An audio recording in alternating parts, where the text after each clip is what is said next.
Olá, olá a todos! Uma ótima segunda-feira a todos vocês. Vamos começando com muito conteúdo aqui no nosso canal nesta semana. Ainda tem Aaron Rodgers para assinar, ainda tem Russell Wilson, tem muito conteúdo legal. E tem a estreia de um quadro nesta semana que é o Academy, que é uma continuação do que eu fiz aí há 2 anos mais ou menos, que são alguns cursos, algumas questões aí de futebol americano, explicando. Eu acho que vai precisar até sobre esse assunto, que é a questão de média de contrato, e porque ela não é o mais importante. Qual é o mais importante quando a gente analisa um contrato na NFL? É aonde, não é só mas aonde está o dinheiro garantido, tá? Então esse é o mais importante de tudo. Antes de mais nada, se inscreva no canal, venham conosco. Lembrando que para mais conteúdo, assine o nosso sistema de membros, que muita gente já assina, já está bastante satisfeita, continua conosco, já deixou o depoimento no Orkut. Só faltou falar que me conhece há pouco tempo, mas me considera pacas, e eu considero pacas vocês, tá? No primeiro comentário tem os vídeos a mais para os membros. Ja'Marr Chase, 4 anos, 161 milhões, dá 40,3 por ano. É a maior média de um jogador não quarterback na história da NFL, supera o Myles Garrett. Provavelmente vai ser superado em breve pelo Micah Parsons, mas supera o Myles Garrett, supera o Max Crosby e supera o Justin Jefferson, claro. E o wide receiver mais bem pago da liga, né? 5 milhões a mais que o Justin Jefferson, inclusive. E aí no mesmo pacote, os Bengals renovaram com o T. Higgins, 4 anos, 115 milhões, 28,7 de média. Portanto, numa conta matemática de, assim, básica total, 68,7 milhões do dinheiro do Cincinnati Bengals vai para 2 jogadores. Se somar o que a gente tem de contrato do Joe Burrow, significa que mais de 100 milhões de dólares vão para 3 jogadores. E aí tá feita a brincadeira que eu sempre faço do Catinguelê de Ohio, que os Bengals são um grupo de pagode, que 3 acabam brilhando e os outros estão batendo pau. Mas a questão do Catinguelê de Ohio não é de contrato. Essa brincadeira não surgiu por conta de contrato, surgiu por conta de produção.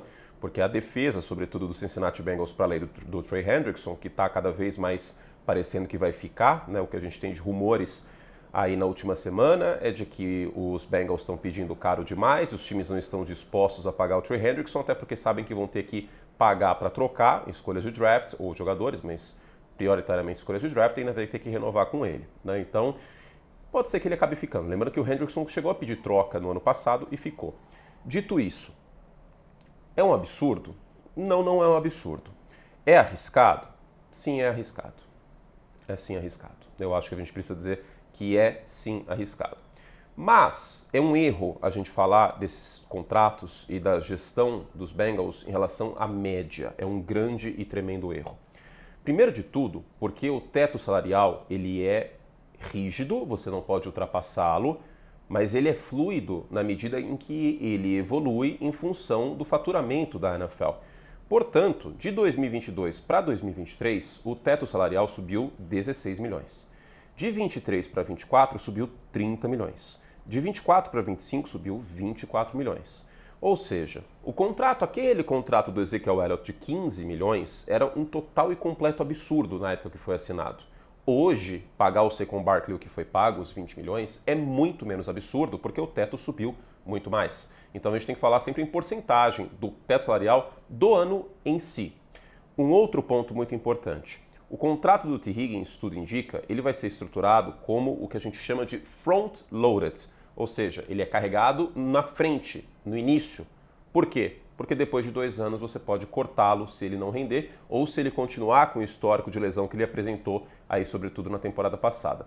Por sua vez, o contrato do Ja'Marr Chase, ele deve ser estruturado, imagino eu, a gente não tem dados ainda concretos do contrato, estou gravando no almoço de segunda-feira, isso ainda demora um pouco para aparecer, mas o contrato do Ja'Marr Chase, tudo indica, vai ser estruturado como backloaded, ou seja, para o fundo do contrato. A parte grande do dinheiro vai estar mais para frente, e isso é positivo porque o teto vai subir.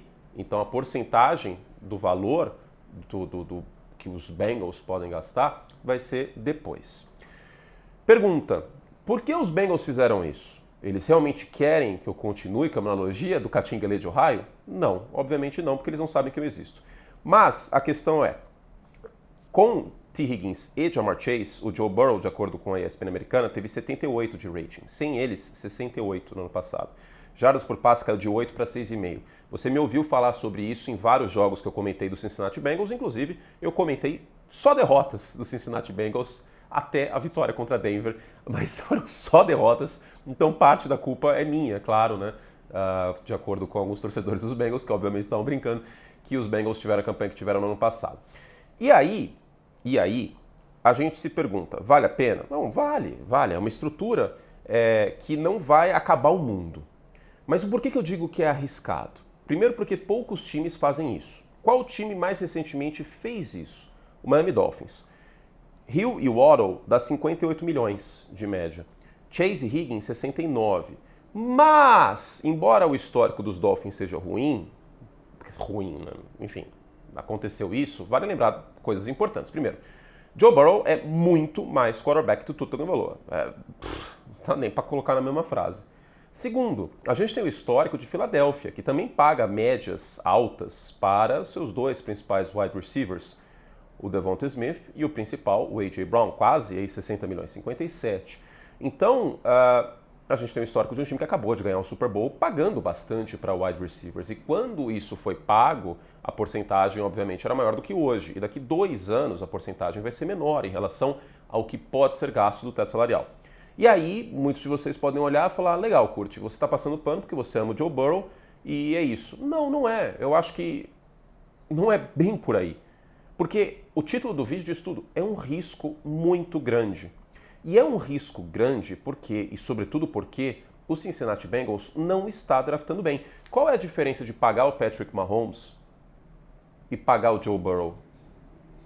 Ela é muito grande porque o Mahomes é melhor que o Burrow, porque o Mahomes é o melhor quarterback da NFL? Não é por aí. A diferença é que o Cincinnati Bengals teve um trabalho péssimo defensivo, mas também porque o trabalho de comissão técnica é muito diferente dos dois times. A comissão técnica dos Chiefs é uma das melhores da NFL. A dos Bengals, uma comissão técnica problemática. O Luan Arumo acabou de cair. Ele fez um bom trabalho no ano que os Bengals chegaram no Super Bowl em 2021, mas caiu. E os Bengals, ao contrário dos Chiefs, eles vêm gastando escolhas do lado defensivo, tal como o Kansas City, mas ao contrário de Kansas City, gastando mal. Vamos pegar só a primeira e segunda rodada em 2022 e excluir 2024 porque seria injusto. Os Bengals draftaram Dax Hill, que até era um jogador que fazia sentido na época, e o Ken Taylor-Britt. 2 jogadores que foram queimados adoidado na temporada passada. O Ken Taylor-Britt até teve momentos positivos, tem interceptação contra o Mahomes, inclusive, no início da temporada, mas não são jogadores realmente que a gente olha e, nossa, como eles são bons. Não. 2023, Myles Murphy na primeira rodada, que eu não gostava muito na época, até mencionei na transmissão do draft, e o DJ Turner. Então, se os Bengals não começarem a draftar bem no lado defensivo da bola, aí que o problema vai começar a acontecer. Porque se você gasta dinheiro num lado, ou seja, corpo de wide receivers, você vai precisar de contratos baratos do outro, na defesa. E Cincinnati fez isso, pagou o Joe Burrow e tal, mas na defesa não vem draftando bem. E aí, por isso, o Luan Arumo pagou a conta. O Zach Taylor não pagou a conta, eu também acho que deveria ter pago, mas tudo bem. Não pagou a conta, quem pagou foi o Luan Arumo. Quem chega? Al Golden. O Al Golden já esteve nos Bengals recentemente e o último trabalho dele foi como coordenador defensivo e técnico de linebackers em Notre Dame. No ano passado, a defesa de Notre Dame foi uma das melhores do college em pontos cedidos por jogo, 14, bem diferente dos Bengals. E o mais interessante é que foi a 5ª em interceptações. Então, se você tem uma defesa podre, como foi a defesa dos Bengals no ano passado, carcomida, se você rouba a bola do adversário, dá uma ajudada. E diga-se que no final da temporada a defesa dos Bengals até começou a roubar mais a bola do adversário. É verdade que o calendário deu uma ajudada, mas isso foi até um ponto importante. Né? Aquela máxima da defesa que enverga, mas não quebra. Inclusive, eu faço uma conexão. Sabe quando foi a última vez que uma dupla, não necessariamente wide receivers, mas uma dupla teve a produção de T. Higgins e Ja'Marr Chase no ano passado? Foi em 2011, com o New England Patriots, com Wes Welker e Rob Gronkowski. Curiosamente, a secundária dos Patriots naquele ano foi uma das piores da NFL e os Patriots chegaram no Super Bowl. Bottom line, para resumir, os Patriots chegaram no Super Bowl e perderam também por conta da secundária. Mas com essa estrutura, com essa posição não ortodoxa de pagar caro em 2 jogadores da mesma posição, sem contar já estar pagando caro num quarterback, embora o contrato do Burrow possa ser reestruturado, claro. Dá para sonhar em Cincinnati? Bom, como um bom bacharel, eu, grande bacharel em direito, OAB, não estou falando que sou advogado, tá? Se alguém falar que eu sou advogado, eu sempre falo que eu não sou, porque eu não tenho OAB, não faço questão, ao contrário de doutor Renato Aragão, eu não tenho OAB. Dá para sonhar? Depende. Depende, eu adoro responder depende. Depende se os Bengals vão fazer um trabalho melhor no draft, na parte defensiva, e se o trabalho do Al Golden vai ser melhor do que o do Lua Anarumo nos últimos anos. Claro que não foi só na conta do Anarumo, porque a defesa dos Bengals careceu de talento. E depende também se o Hendrickson vai ser mantido. Se o Hendrickson não for mantido e os Bengals não acertarem no draft, aí vai ser um grande catinguelê de Ohio, com o Joe Burrow vocalista, salgadinho, que provavelmente vai se encher daqui a um tempo e vai pedir para ser trocado. Esse é o futuro de Cincinnati, por isso o risco. Futuro, claro, se isso der errado. Por outro lado, Joe Burrow é um dos favoritos para MVP na próxima temporada. Certo? Então, assim, não é fim de mundo, é sim arriscado, e é arriscado porque os Bengals agora vão ter que começar a acertar. Vamos ver o que vai acontecer. Beijo carinhoso, fizemos o que podíamos e até a próxima.